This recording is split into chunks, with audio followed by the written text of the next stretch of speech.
വിടും? എവിടെ വിടുമെന്ന് പറ. എവിടെ വിടും?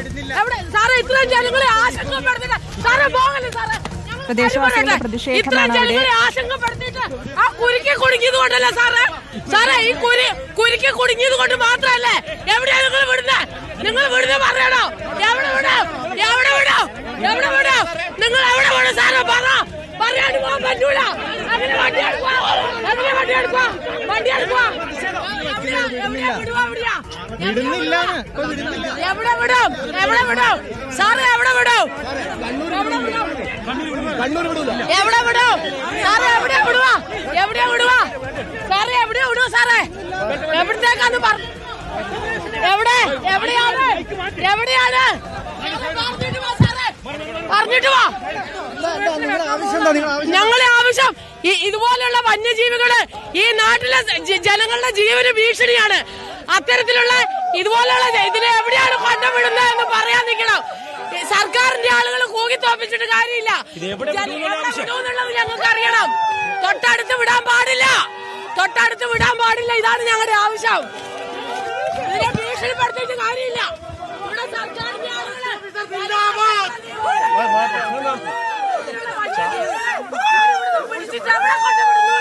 ജനങ്ങളുടെ ആശങ്കയാണ് ഇതിനെ. എവിടെ വിടൂന്നറിയണം. ഇതാരും പിടിച്ചു കൊടുത്തതല്ല, പുലി വന്ന് കുടുങ്ങിയതാണ്. എവിടെ വിടൂന്ന് അറിയേണ്ട ജനങ്ങളെ അവകാശമാണ്. കണ്ണൂർ ജില്ലയെ വിടരുത്. ഇതിന് ഏതെങ്കിലും സുരക്ഷിതമായ സ്ഥലത്തേക്ക് മാറ്റണമെന്ന് ആവശ്യം. ഇതിങ്ങനെ കണിയിൽ വീണതുകൊണ്ട് അതെ എല്ലാത്തിനും പോയിട്ട് നോക്കണോ?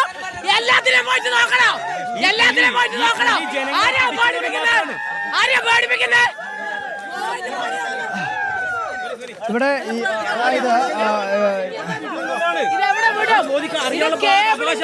ഇത് കേബിളിൽ കുടുങ്ങിയത് കൊണ്ട് മാത്രമാണ് ഇവിടെ കുരുങ്ങി കിടന്നത്. ഇല്ലായിരുന്നെങ്കിൽ ഈ പുലി മനുഷ്യന്റെ ജീവൻ തന്നെ കവർന്നെടുത്തേന്. അതിനൊരു മറുപടി പറയണ്ടേ? പിടിച്ചതല്ലോ, ഇത് പുലി വന്ന് കുടുങ്ങി. എവിടെ വിടുന്നു എന്ന് അറിയാനുള്ള അവകാശം ഞങ്ങളുടെ അവകാശമാണ്. ആ അവകാശത്തിനുള്ള ചോദ്യമാണ്. DFOയോട് എവിടെയാണ് വിടുന്നത് എന്നുള്ള സ്വാഭാവികമായ സംശയമാണ് ചോദിക്കുന്നത്. ഈ പുലിയെ ജനവാസ കേന്ദ്രങ്ങളിൽ തുടർന്ന് വിടരുത്. ഇവിടെ ജനവാസ ടൗണിന്റെ മധ്യഭാഗത്ത് പുലി വന്നിട്ട് ഇവിടെ തന്നെ കുടുങ്ങിപ്പോയതാണ്. MLA നേരത്തെ പറഞ്ഞു ഇത് ഇരിട്ടി മേഖലകളിൽ അടക്കം ഇത്തരം പുലിയെ കണ്ടുവന്ന് പിടിക്കുമ്പോൾ മാത്രം പുലിയാന്ന് സ്ഥിരീകരിക്കുക, അല്ലെങ്കിൽ കാട്ടുപൂച്ച എന്ന് പറഞ്ഞിട്ട് ഇവർ ഒഴിവാക്കി വിടുക ചെയ്യുന്നത്. കാണുമ്പോ പിടിക്കുമ്പോ മാത്രമാണ്, ഇതുപോലെ കെണിയിൽ വീഴുമ്പോ മാത്രമാണ് പുലിയാണെന്ന് സ്ഥിരീകരിക്കാൻ പറ്റുന്നത്. അല്ലാത്ത സമയം മുഴുവൻ ഇത് വേറെ ജീവികളാണ് എന്ന് പറഞ്ഞിട്ട് ഇവർ ഇതിനെ ഒഴിവാക്കി വിടുകയാണ്. ആരുടെയെങ്കിലും ജീവൻ നഷ്ടപ്പെട്ടാൽ മാത്രമേ ഏതെങ്കിലും മന്ത്രിമാരടക്കം ഇവിടെ കയറി വരുന്നുള്ളൂ. ജനങ്ങളുടെ ജീവനും സ്വത്തിനും സംരക്ഷണം ഏർപ്പെടുത്തേണ്ടവരാണ് ഇവര്. അതുകൊണ്ടാണ് ഞങ്ങൾ ഇവിടെ ഇത്രയും നേരം കാത്തു നിന്നിട്ട് DFOനോട് ചോദിച്ചത് എവിടെയാണ് ഇതിനെ പിടിച്ച് കൊണ്ടുപോയതിനു ശേഷമുള്ള ചോദ്യമാണ് എവിടെ വിടുമെന്നുള്ളത്. DFOയ്ക്ക് എവിടെ വിടുമെന്ന് പറയാൻ കഴിയുന്നില്ല, എങ്ങോട്ട് കൊണ്ടുപോകുമെന്ന് പറയാൻ കഴിയില്ല. ആ തീരുമാനമൊന്നും എടുത്തിട്ടില്ല. ഇത് ഞങ്ങളുടെ ആവശ്യം.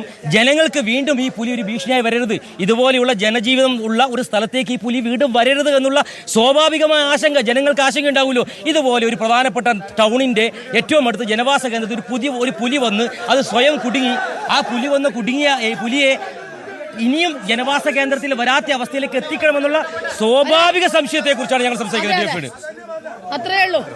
അതായത് ജനങ്ങളുടെ ആശങ്ക പരിഹരിക്കണമെന്നുള്ളതാണ് ഇവരുടെ പ്രധാനപ്പെട്ട ആവശ്യം. കേളകം പഞ്ചായത്തുമായി അതായത് UDFന്റെയും LDFന്റെയും ആൾക്കാർ തമ്മിൽ പരസ്പരം ചില വാക്കുതർക്കമാണ് കാണുന്നത്. അതായത് UDFന്റെ ജില്ലാ പഞ്ചായത്ത് അംഗമാണ് DFOയെ വാഹനം തടഞ്ഞത്. ആ വാഹനം തടഞ്ഞ ആ സംഭവം അത് ഈ പഞ്ചായത്തിലെ മറ്റ് ഈ UDF അല്ലാത്ത ഇതര രാഷ്ട്രീയ കക്ഷികൾ, പ്രധാനമായും ഇടതുപക്ഷത്തിൻ്റെ ആൾക്കാർ ഈ ഫോറസ്റ്റ് ഉദ്യോഗസ്ഥർക്ക് അഭിവാദ്യം അർപ്പിക്കുകയും ഇതിൽ രാഷ്ട്രീയപരമായി UDF അംഗങ്ങൾ ഇടപെടുകയുമാണ് ചെയ്തത് എന്നുള്ള ഒരു കാര്യമാണ് അവർ ആരോപിച്ചത്. അങ്ങനെ പരസ്പരം ഇരു വിഭാഗവും തമ്മിൽ കൂവുന്നതും അതുപോലെ തന്നെ മുദ്രാവാക്യം വിളിക്കുന്നതും പരസ്പരം ആക്രോശിക്കുന്നതും ഒക്കെയാണ് നമ്മൾ കണ്ടിട്ടുള്ളത്. എന്തായാലും DFOയെ തടഞ്ഞു നിർത്തുകയും ഈ പുലിയെ എവിടെ കൊണ്ടുവിടും എന്നുള്ളത് കൃത്യമായ രീതിയിൽ പറയണമെന്നുള്ള ആവശ്യമാണ് ജില്ലാ പഞ്ചായത്ത് അംഗം കൂടിയായിട്ടുള്ള ജൂബിലി ചാക്കോ ഉൾപ്പെടെയുള്ളവർ മുന്നോട്ട് വെച്ചത്. എന്തായാലും Sudeep James DCC vice president കൂടിയാണ് അവരുടെ നേതൃത്വത്തിൽ DFOയെ തടഞ്ഞിട്ടുള്ളത്.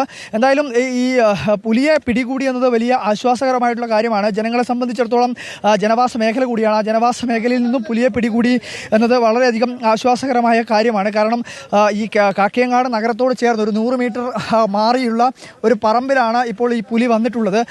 ഈ UDF അംഗങ്ങൾ ഈ വാഹനങ്ങൾ തടയാനുള്ള ഒരു പ്രധാനപ്പെട്ട കാരണം, DFOയെ തടയാനുള്ള പ്രധാനപ്പെട്ട കാരണം ഇത്തരത്തിൽ പുലി വന്നു എന്നുള്ളത് ഫോറസ്റ്റ് വനം വകുപ്പിലെ ഉദ്യോഗസ്ഥരോട് പറയുമ്പോൾ അവരെല്ലാം തന്നെ പറയുന്നത് അത് പുലിയല്ല കാട്ടുപൂച്ചയാണ് എന്ന് പറഞ്ഞ് ഒഴിവാക്കുകയാണ് പലപ്പോഴും ചെയ്യുന്നത്. അതുകൊണ്ട് ഈ പുലി കൃത്യമായ രീതിയിൽ വനത്തിനകത്ത് ഉൾവനത്തിനകത്തേക്ക് തന്നെ തുറന്നുവിടാനുള്ള ഒരു സൗകര്യം അല്ലെങ്കിൽ അങ്ങനെയുള്ള സംവിധാനം ഉണ്ടാവണം എന്നുള്ളതാണ് പ്രധാനമായും അവർ ആവശ്യമായി ഉന്നയിച്ചത്.